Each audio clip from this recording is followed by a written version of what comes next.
The more I keep running, the more closer they become. Travelers arrive at a village marked on old maps, but it's empty. Food is still warm, doors are open, everyone is gone. Welcome to Dark Lantern Stories. Before we begin tonight, tell us in the comments where you are watching from, your city, your country, and what time it is there right now. And if you enjoy mysterious stories, forgotten history, and dark tales from the past, please subscribe to the channel and leave a like if you have not done so already. Now, let us step into the shadows. In the winter of 1894, hidden deep beyond the pine forests and far from the nearest railway line, there stood a village so quiet that most maps forgot to mark it. Its name was Briar Glen. Even the name sounded soft when spoken, but there was nothing soft about the silence that hung over it in winter.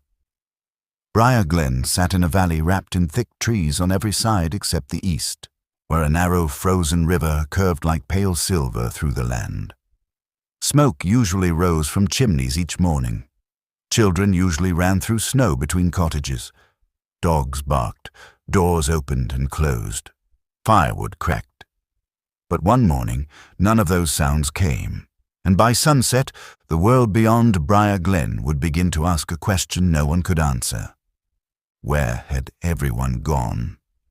There were 47 villagers in Briar Glen that winter, families who had lived there for decades. They knew each other's footsteps. They knew who coughed at night. They knew which rooster crowed first each morning.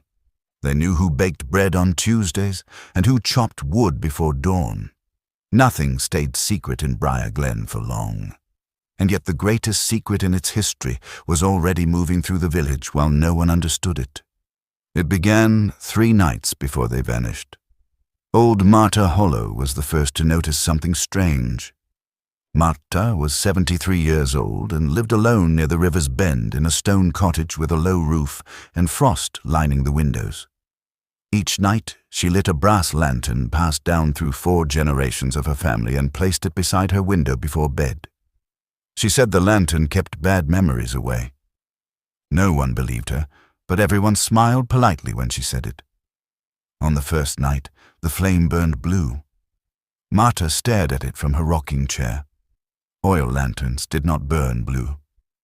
Not like that, not steady, not silent. The flame did not flicker with the wind slipping through the cracks. It stood tall and still like a finger reaching upward. Marta leaned close and felt cold against her face instead of heat. She blew it out. It went dark, but only for a second. Then it lit again by itself. She did not sleep that night. By morning, she told Elias Rowan, the village blacksmith. Elias was 41, broad-shouldered, quiet, and one of the few people in Briar Glen who listened before speaking. He followed Marta back to her cottage. The lantern sat cold on the sill, its wick black, its oil empty. He checked it twice. "Impossible," he said softly. Marta only nodded. That evening the snow began, thick white sheets drifting sideways through the valley. By nightfall, Briar Glen disappeared beneath it. Doors were barred, fires were stoked.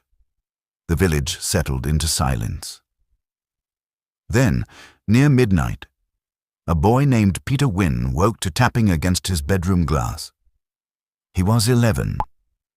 He sat up beneath his blankets and rubbed his eyes. Tap, tap, tap. He expected tree branches, but when he looked through the frost on the window, he saw something else. Lantern light, floating outside in the snow. He ran to wake his father. By the time they opened the door, nothing was there. Only wind and falling snow, no footprints, no person, no lantern. Peter swore he had seen it drifting between the cottages like someone walking through the storm carrying fire. His father said it was a dream, but Peter did not believe him. The next morning, fresh snow covered every roof and path. Yet in the village square, a circle of bare ground had appeared. Perfectly round, wide as a wagon wheel. Snow lay untouched all around it, but not inside it. Inside the circle, the frozen earth steamed gently into the air. Villagers gathered around it in silence. No one stepped inside. Marta crossed herself. Elias knelt and pressed his fingers to the dirt. Warm. He pulled his hand away at once. Warm like skin. That same afternoon the church bell rang, though no one had touched the rope. Father Benedict climbed to the bell tower, thinking children had played a trick. He found the rope swinging on its own, back and forth, slow, heavy, as if invisible hands had just released it. By evening, fear had entered Briar Glen like smoke beneath a door. People whispered while drawing water. Mothers kept children indoors. Men carried lanterns between houses even before sunset. But nothing else happened. Not until the third night. The third night was colder than any before it. Ice sealed the river. Frost bloomed on the inside walls of homes. Elias stayed late at his forge, though no customers came. He could not shake the unease in his chest. Around midnight, the hammer slipped from his hand when he heard singing. Soft, distant, coming from outside. He stepped into the snow. The whole village glowed pale beneath moonlight. And there, moving slowly between cottages, was a line of lanterns. Dozens of them, floating through the dark, no bodies carrying them, no hands. Just lanterns drifting through the village like ghosts with blue flames burning inside. Elias froze. The singing grew louder. Not words, only a low hum, like many voices remembering the same forgotten song. He shouted. Doors opened across Briar Glen. Faces appeared in windows. People saw them, lanterns drifting between houses, through the square, toward the eastern edge of the village where the frozen river waited beneath moonlight. The villagers followed, wrapped in coats and fear, their boots crushing snow. Marta carried her own brass lantern unlit in trembling hands. Peter held his father's sleeve. No one spoke. They watched the floating lanterns reach the riverbank and stop. One by one their flames burned brighter, blue turning white, white turning silver. The snow around them melted in perfect circles. Then every flame vanished at once. Darkness swallowed the riverbank. Silence followed, deep and total. Then Peter pointed. Footprints. A single trail of human footprints led across the frozen river toward the forest on the far side. Bare feet, no shoes. 47 sets. Men, women, children. Pressed deep into the snow as if every villager had walked together into the forest. But that could not be true. They were all standing right there. Elias counted the villagers beside him by lantern light. 47, every single one. No one crossed that river. No one had left. Yet the footprints said otherwise. No one slept. Families stayed awake until dawn. Fires burned low. Children cried. Men watched the roads with rifles. Marta sat beside her dark lantern and whispered prayers until her voice failed. At first light, Elias stepped outside. The village was still. No smoke from chimneys, no barking dogs, no footsteps. Too still, he crossed the square toward the win house. Door open, fire dying. Breakfast laid out untouched on the table. No one inside. He ran to the next cottage. Empty. Then the next. Empty. Beds warm, boots by doors. Coats hanging on hooks. Bread still baking inside ovens. Knives left beside half-cut vegetables. A baby blanket beside a cradle. No baby, no mother, no father, nothing. Elias was alone. 46 villagers had vanished between darkness and dawn. He staggered into the square, calling their names until his throat bled from cold.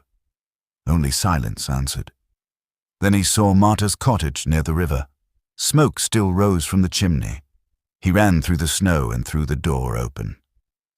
Marta sat in a rocking chair facing the window, still as stone. Eyes open, the brass lantern burning blue beside her. Elias whispered her name. She blinked once and slowly turned toward him. You saw them too. she said. Elias nodded. Marta looked back at the lantern. They came for the village, she whispered.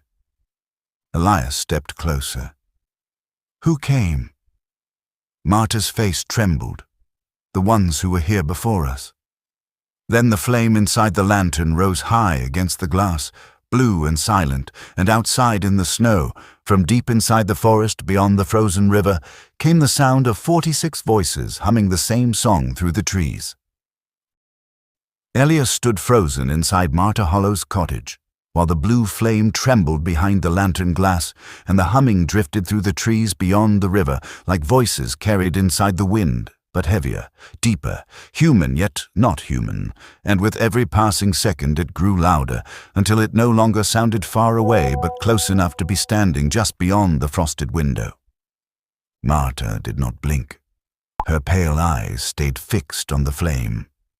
Elias whispered again, "What do you mean they were here before us?" And for a moment, Marta said nothing, as if she were listening to someone speaking through the lantern itself. Then she reached for his wrist, with fingers like ice, and held him tighter than he thought possible. "My grandmother told me never to speak of them aloud," she whispered. Elias knelt beside her chair. "Speak of who?" Marta swallowed hard and stared toward the trees. The keepers of the hollow, the first souls buried in this valley before Briar Glen was ever built. Elias felt his chest tighten. Outside, the humming rose and fell like breathing. Marta's voice shook, long before our homes, long before the church, long before the bridge over the river, this land belonged to another settlement. No records remain. No names, only stories. They vanished in winter too. Every one of them. Elias stared at her. "Why did no one tell us?" "Because no one believed the old stories anymore," Marta said. "Because forgetting feels safer than remembering." Then the humming stopped. So suddenly that Elias felt it like a blow to the chest. Silence crashed into the cottage. Even the fire seemed to stop crackling. Marta's grip loosened. "Do not go into the forest," she whispered. "Whatever happens, do not follow the lanterns." Elias nodded, though already something inside him knew he would. He left Marta's cottage just as dawn fully broke across Briar Glen. Snow glittered like broken glass. The empty village stretched around him, doors hanging open, curtains shifting in the cold, smoke rising from abandoned chimneys like ghosts climbing into the pale sky. Elias walked every path twice. He searched every barn, every cellar, every shed. He shouted until his voice cracked. He found nothing. Not one villager, not one body, not one sign of struggle, only absence. At midday he returned to the riverbank where the floating lanterns had vanished. The snow there remained melted in perfect circles. 46 of them. And beyond them, the barefoot tracks still crossed the frozen river into the forest. Elias followed them to the river's edge and stopped. The trees stood silent on the far side, dark with snow pressed heavy against the branches. He remembered Marta's warning, "Do not follow the lanterns." But if he did not go, no one would ever know what had happened. He stepped onto the ice. The frozen river groaned beneath him, but held. Each breath burned his lungs. He crossed slowly, eyes fixed on the footprints ahead. Bare feet, different sizes, men, women, children, all walking in the same direction, disappearing between the pines. On the far side he entered the forest. At once the air changed. The wind vanished. Snow fell softer there. Sound disappeared behind him as if Briar Glen itself had been swallowed by distance. Elias followed the tracks between towering black trunks. He walked for nearly an hour. Then he saw smoke, thin and pale, rising through branches. He moved faster. The footprints led into a clearing. At its center stood stone ruins buried beneath ice. Broken walls, fallen pillars. Half a staircase leading nowhere. Ancient, older than any structure in Briar Glen. Snow covered most of it, but not the center, where the earth lay exposed in a wide circle and smoke curled upward from the ground. Around that circle stood lanterns, dozens of them, suspended in the air, burning blue. Elias stopped breathing.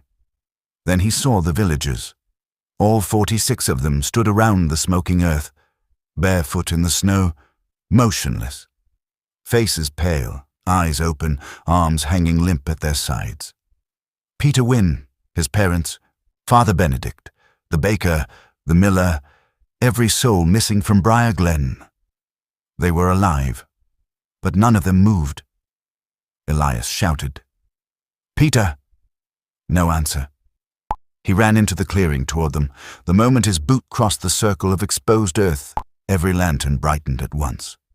The villagers turned toward him in the exact same instant. Elias stopped dead. Their eyes were open but empty, not blind, not sleeping, empty like windows looking onto darkness. Peter took one slow step toward him. Elias backed away. Then all 46 took a step together. Elias turned and ran. Branches tore at his coat. Snow broke underfoot. Behind him he heard nothing. No footsteps, no breathing, nothing. But when he glanced back between the trees, blue lights floated through the forest behind him, keeping pace. He did not stop until he reached the frozen river. He stumbled across the ice and collapsed onto the far bank, gasping. Behind him the forest stood silent. No lanterns, no villagers, nothing. By the time he returned to Briar Glen, the sun was already sinking behind the valley.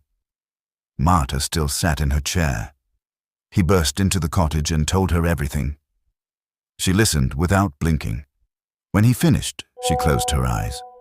"Then they have begun the procession," she whispered. Elias paced the room. "What does that mean?" Marta looked toward the lantern. "It means they are not gone yet, but they soon will be." Elias demanded she explain. Marta drew a shaking breath. Her grandmother's grandmother had been a child when the old settlement disappeared. She survived because she had hidden in a cellar after seeing lanterns in the woods. She wrote everything in a journal. Marta rose from the chair with great effort and opened an old wooden chest near the hearth.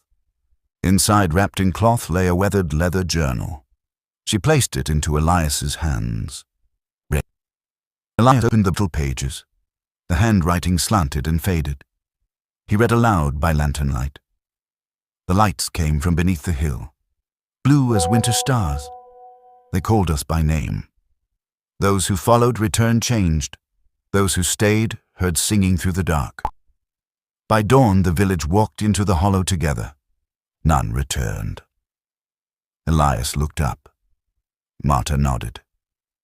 "Keep reading." He turned pages. "If the lanterns return, one soul must remain behind to witness. If no witness remains, the valley forgets and the cycle begins again." Elias lowered the journal. "One soul must remain." Marta met his eyes. "That is why I am still here." Elias stared. "No." Marta gave a sad smile. "I kept the lantern because my family always did. It marks the witness. The lantern chooses who stays." Elias looked at the blue flame. "Then why did it light again now?" Marta's smile faded. "Because I am dying. And the lantern is looking for another witness." Before Elias could answer, 3 knocks struck the cottage door. Slow, hollow, wood against wood. Elias froze. Marta did not move. Another knock, then another. Elias stepped toward the door. Marta hissed, "No," but he already reached for the latch. He opened it. No one stood outside, only falling snow. Then he looked down. Bare footprints surrounded the cottage. Dozens of them. Fresh, leading to the door from every direction, but none leading away. Elias slammed the door shut and bolted it. The lantern flame rose high blue against the glass. Marta whispered, "They found you." Through the snow, Elias saw them, shapes standing beyond the snow. Villagers, silent, watching from the darkness beyond the yard. 46 missions figures with pale faces turned toward the cottage. Peter stood closest to the fence, barefoot in the snow, staring through the glass. Then every lantern in the village lit at once. Blue flames burning inside empty homes across Briar Glen as night swallowed the valley. And from outside the cottage, from every direction at once, the humming began again. The humming outside Marta Hollow's cottage rose through the night like a slow breath moving through the valley, deep and hollow and full of something ancient that Elias Rowan could feel inside his bones more than hear with his ears. And the blue lantern on Marta's windowsill burned brighter than ever before, throwing cold light across the walls, while 46 figures stood outside in the snow without moving, watching the cottage through frost-covered glass. Elias held the iron poker from Marta's hearth so tightly his fingers ached. Peter Wynne stood closest to the fence. His bare feet were buried in snow to the ankles. His thin shirt moved gently in the wind. His eyes stayed open, empty, still, fixed on the cottage. Behind him the others stood scattered across the yard and lane and road between houses like pale statues beneath moonlight. Not one blinked, not one shifted, only the humming moved. Marta remained seated beside the lantern. Her face looked older now than it had that morning, as if the blue flame had stolen more years from her in only hours. Elias whispered, "What do they want?" Marta answered without lifting her eyes from the flame, "They want the witness." Elias looked at her. Marta nodded slowly. "They cannot complete the procession while the witness remains. The witness remembers, and memory keeps the valley tied to the living world." Elias glanced at the journal still open on the table. "If the witness dies." Marta closed her eyes. Then Briar Glen disappears from memory, until the next it wakes again. A heavy knock shook the door. Elias jumped. Another knock followed, louder this time. Then the handle began to turn slowly against the latch. Elias braced himself against the wood. The handle stopped. Silence fell outside. Even the humming ceased. Then from the other side of the door came Peter's voice. Thin. Quiet. Wrong. "Mr. Rowan, let us in." Elias shut his eyes. It sounded exactly like the boy. Marta whispered, "Do not answer." Peter knocked again. "Mr. Rowan, we are cold." Elias gripped the poker tighter. Outside, more voices joined him. Men, women, children, all speaking softly through the wood. "Please let us in. Please open the door. Please let us come home." Elias backed away from the entrance. Tears burned his eyes because he knew every voice. Then the lantern flared violently. Blue fire rose high and cracked against the glass. Marta gasped and reached for it. At once the voices outside stopped. Peter spoke one final time. "We will wait." Footsteps began crunching through snow. Elias looked through the side window. The villagers were walking away, not toward their homes, toward the river, one by one. Silent, barefoot. Lantern light floated above them like stars drifting between trees. Peter was last. Before disappearing into darkness, he turned once toward the cottage. Then he vanished with the rest. Elias stood trembling until the yard lay empty. Marta's breathing had become shallow. Elias knelt beside her. "You need rest." She shook her head. "No time. Listen carefully. At dawn they will return to the ruins. And tonight the lantern will choose." Elias looked at the blue flame. "Choose what?" Marta's voice dropped almost to a whisper. "The next witness." Elias felt cold spread through him. "No." Marta touched the journal. "It is always someone who sees, someone who follows, someone who remembers. You crossed the river. You entered the hollow. You saw the procession."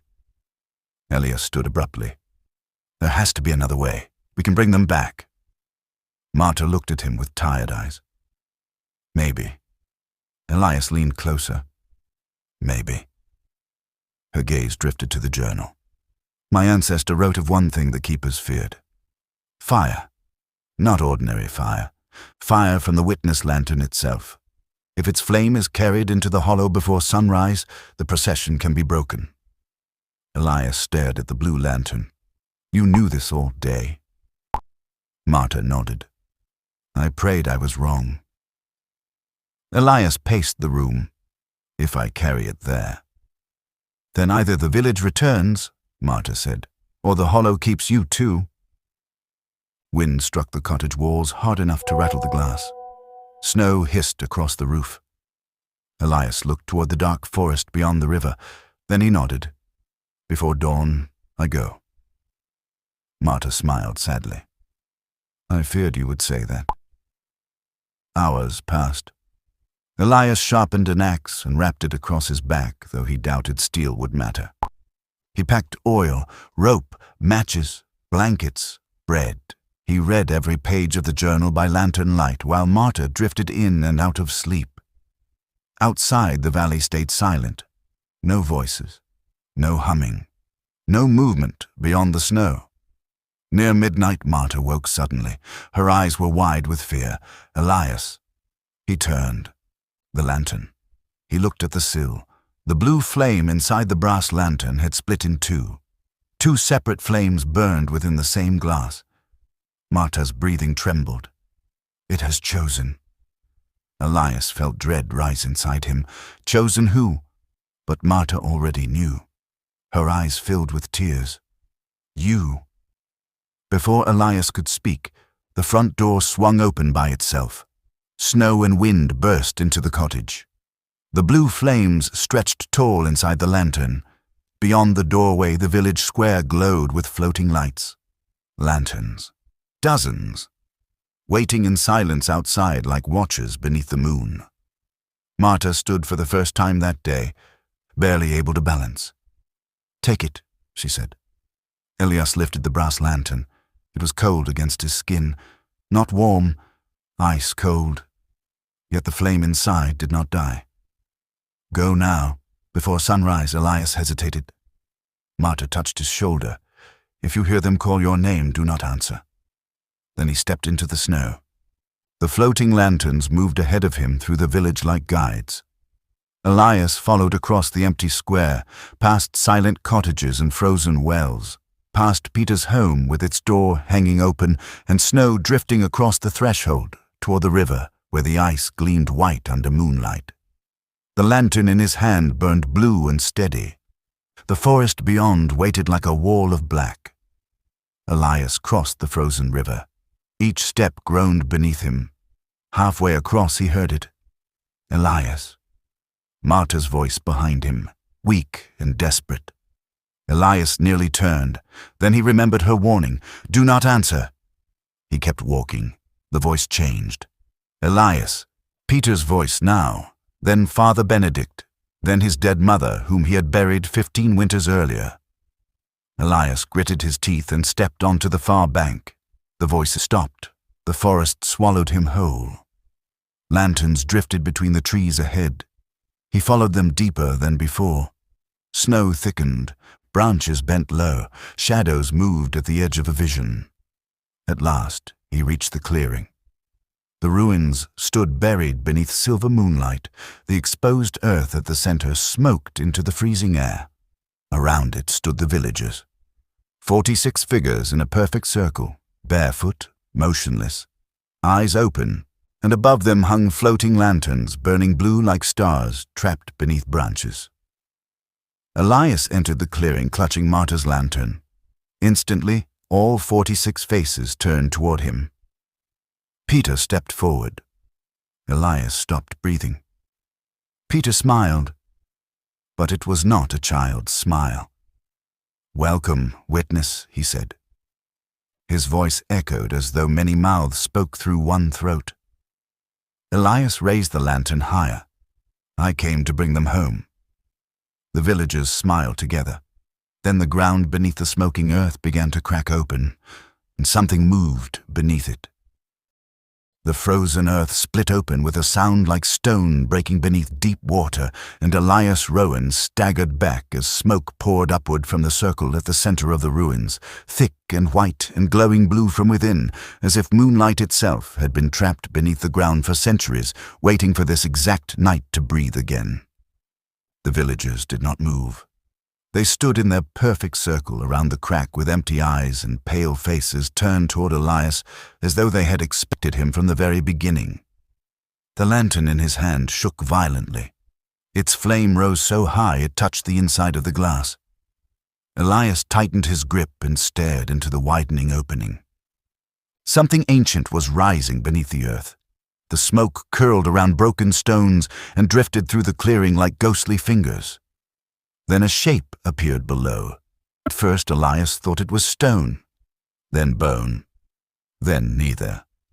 It climbed slowly from the darkness beneath the ruins, tall and bent and wrapped in roots and black soil, and strips of cloth so old they looked like shadows peeling away from its body. It had no face, only smooth darkness beneath a hood of earth and frost. Yet Elias felt it looking at him. Every floating lantern around the clearing burned brighter at once. Peter stepped forward barefoot in the snow and lifted one arm toward the creature like a child greeting a father. Elias heard himself whisper, "No." The thing stopped at the edge of the crack. Smoke poured from the emptiness where a face should have been. Then it spoke. Elias heard no voice, yet words filled his mind all the same. The witness returns. Elias stumbled backward. The villagers turned toward the creature and slowly bowed their heads. 46 bodies moving as one. Elias raised Marta's lantern in front of him. "I did not come to stay. I came to bring them back." The creature stood motionless. Then Peter lifted his head and smiled with that same wrong smile. "Bring them back to what?" Elias looked at him. Peter's voice echoed through the clearing as if carried by many mouths at once. "Their homes are empty, their fires are cold, their names will fade. The valley remembers better than the world ever did." Elias shouted, "Your families still wait for you, your lives are still there." Peter tilted his head. "Are they?" Elias hesitated, because in truth, Briar Glen was empty now except for Marta, and perhaps even she no longer had long left. The creature stepped forward from the crack. Frost spread across the exposed earth where its feet touched. The lantern in Elias's hand burned hotter now, though still cold against his skin. He remembered Marta's words. Fire from the witness lantern, before sunrise, break the procession. The sky above the trees had begun to pale. Not dawn yet, but close. The creature moved closer. Elias ran toward the center of the clearing. The villagers surged forward at once, 46 bodies stepping between him and the smoking earth. Elias dodged Peter and collided with Father Benedict, who reached for him with frozen hands. Elias shoved him aside and nearly fell. More villagers closed around him, silent, barefoot, their empty eyes locked on the lantern. Elias swung the iron handle into one reaching arm and broke free. He ran through the circle toward the crack. The creature raised both arms. The floating lanterns dropped lower from the sky like falling stars. Elias ducked as one smashed against stone and burst into blue fire across the snow. Another shattered beside him. Flames hissed across ice without melting it. He reached the edge of the crack and looked down. Beneath the ruins lay stone steps descending into blue darkness. Endless, older than Briar Glen, older than memory. The creature lunged. Elias threw Marta's lantern downward. The brass lantern fell spinning into the crack. For one terrible second, nothing happened. Then the lantern struck stone below and shattered. Blue fire exploded upward through the ruins like lightning trapped underground. The entire clearing erupted in light. Elias was thrown backward into the snow. The creature let out a sound that was not a scream but something far older, like mountains cracking in winter. Blue flames climbed the ruined walls. Lanterns burst one by one in the air. The villagers froze mid-step. Peter stood inches from Elias with his arm stretched forward. Then he blinked. His eyes cleared. Elias, his real voice, small, frightened. Then chaos. Men and women collapsed into the snow, gasping. Lanterns shattered overhead like stars breaking apart. The creature twisted in the fire as roots and cloth and soil burned away from its body. Smoke poured into the sky. Elias crawled across the ground toward Peter. The boy collapsed into his arms, shivering violently. Around them, villagers cried out in confusion. Mothers screamed for children. Children screamed for parents. Some wept. Some stared at the burning ruins as if waking from a dream. Elias looked toward the creature. It was sinking back into the crack, dragged downward by the flames now roaring beneath the earth. But before it vanished completely, it turned toward Elias. Though faceless, he felt it see him. Then it disappeared into the blue fire below. The crack slammed shut with a thunder that shook snow from every tree in the forest. Silence followed. Then dawn broke across the valley. Pale gold spilled through the pines. The floating lanterns were gone. Smoke rose from charred stone. The villagers stood barefoot in snow beneath morning light, alive and confused, and breathing hard as if waking from a sleep they could not remember entering. Peter clung to Elias's coat. "Where are we?" he whispered. Elias held him close. "Home." The journey back to Briar Glen took hours. Weak bodies moved slowly through snow. Many could barely walk. Elias carried Peter across the frozen river, while fathers carried daughters and daughters carried grandmothers. No one remembered entering the forest. Most remembered only the lanterns, the blue flames, the singing, then darkness. When Briar Glen came into view, many fell to their knees weeping. Smoke still rose from abandoned chimneys. Bread had long burned to ash inside ovens. Doors stood open to the winter air, yet the village remained, waiting. But Elias's heart sank as he saw Marta's cottage. No smoke rose from its chimney. He ran ahead of the others. The door hung half open. Snow drifted across the threshold. Inside, the fire had died. Marta sat in a rocking chair facing the window just as he had left her. Still, peaceful, eyes closed now. Empty hands folded in her lap. The blue lantern was gone. Elias knelt beside her, cold. Gone sometime before dawn. Beside her on the table lay the journal open to its final page. Elias read the last line written in faded ink by Marta's ancestor long ago. "When the witness flame breaks, memory survives, but the lantern keeper does not." Elias closed the book slowly. Outside, the villagers returned to their homes one by one as dawn climbed higher over Briar Glen. Some remembered fragments. Most remembered nothing. But all remembered Elias carrying Peter from the forest. And all remembered Marta's lantern burning blue on the last night. For years afterward, no one crossed the river after sunset. No one entered the ruins, though many searched for them and found only trees where the clearing had once stood. Maps slowly began to mark Briar Glen again. Traders returned. Children laughed through the snow. Smoke rose each morning as it always had. Life continued. Yet every winter on the night the snow first covered the valley, the villagers placed lanterns in their windows, not as warning, but as remembrance. And Elias kept Marta's journal hidden beneath the floorboards of his home, where only one line haunted him each time he opened it. One soul must remain to remember. For many years he believed the story had ended there. Until one winter evening many years later, as Elias sat beside his hearth while snow drifted against the glass, he saw blue light flicker in his own window reflection. He turned slowly toward the sill. There, without oil, without wick, without flame, an old brass lantern sat burning in silence beside the frost. Years passed over Briar Glen like snow carried across a frozen river, soft on the surface, heavy underneath. And though the village lived on, and children were born, and old roofs were repaired, and smoke once again rose each morning into the pale winter sky, nobody truly forgot what happened in the winter of 1894. Nobody forgot waking inside the forest with frost on their feet and no memory of leaving home. Nobody forgot the lanterns floating through the dark. Nobody forgot Martyr Hollow sitting beside the cold window in silence, while the valley waited for dawn. And Elias Rowan forgot least of all. Time changed him. His hair turned silver. His hands hardened with age and work. His shoulders bent where they had once stood broad and straight over the forge, but his eyes never softened.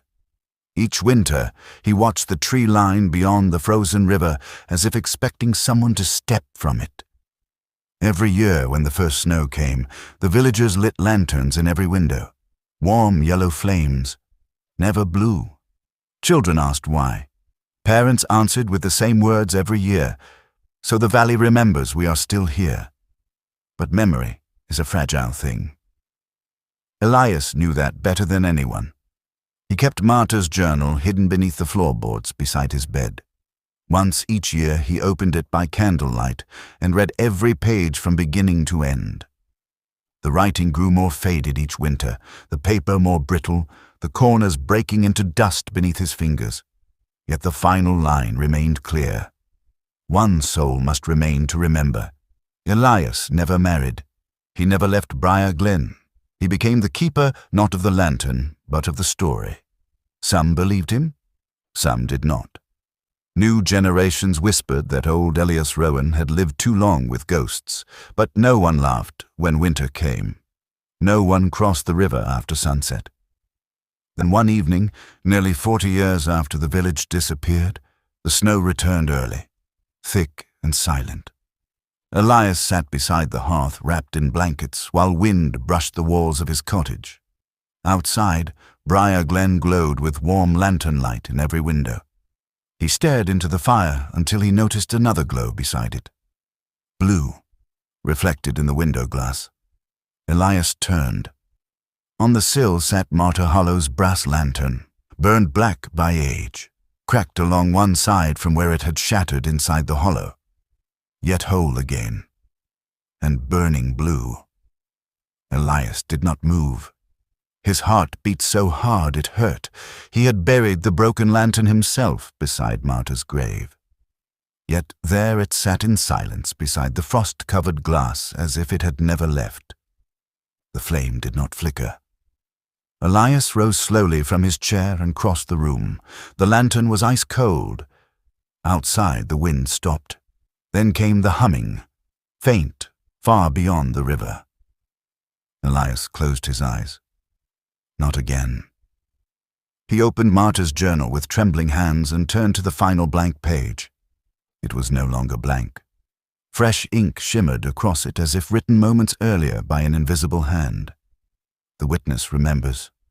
The witness returns. Elias stared until the words blurred. He looked toward the window. Across the valley, every lantern still burned warm yellow. Safe. Human. But at the edge of the forest, beyond the frozen river, he saw them.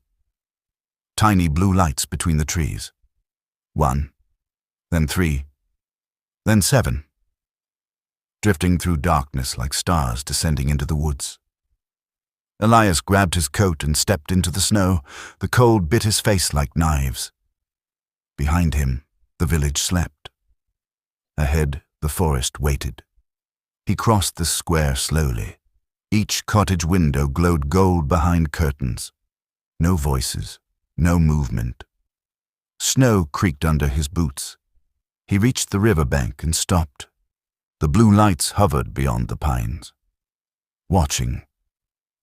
Elias thought of Martyr, of Peter as a boy standing empty-eyed in the clearing, of 46 villagers walking barefoot into darkness, of the crack beneath the ruins and the thing without a face rising from ancient earth. He thought of memory, of how easy it was for the world to forget, and how dangerous forgetting could become. Elias knelt in the snow. He placed Martyr's lantern on the river bank. The blue flame burned high against the glass. Then he opened it. Cold fire spilled onto the ice. Blue light spread across the frozen river like spilled moonlight. It raced outward beneath the snow and toward the tree line. The lights in the forest flickered. The humming faltered. Elias whispered, "Not tonight."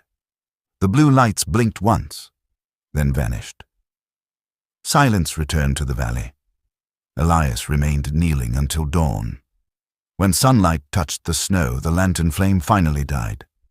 It never lit again. Elias buried it beside Marta's grave once more, this time deeper beneath frozen earth and stone. He returned to his cottage and wrote everything he remembered inside the journal before sleep took him. He died 3 winters later, in his chair beside the hearth with the journal open on his lap. The villagers buried him next to Marta Hollow overlooking the frozen river. Years became decades. Decades became more. Briar Glen changed. Roads came. Outsiders arrived. Electricity replaced candles. The old cottages were rebuilt. The church bell was recast after cracking in summer heat. Children grew old and were buried. Stories became legends. Legends became warnings. Yet every winter, the lantern still appeared in every window, even when people no longer remembered exactly why, even when no one alive had seen blue fire with their own eyes.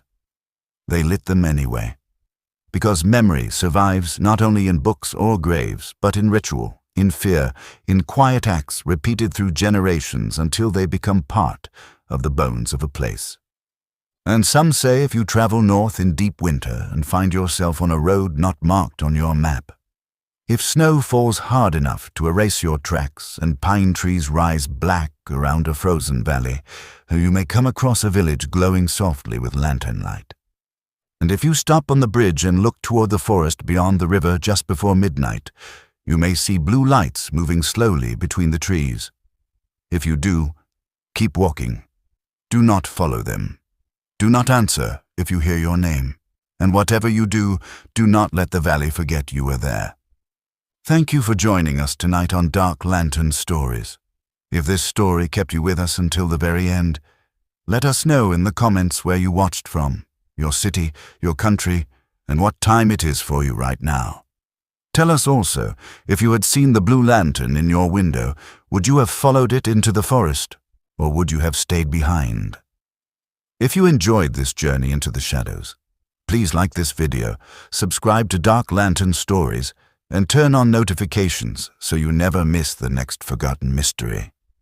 Until next time, keep your lantern close and stay out of the dark.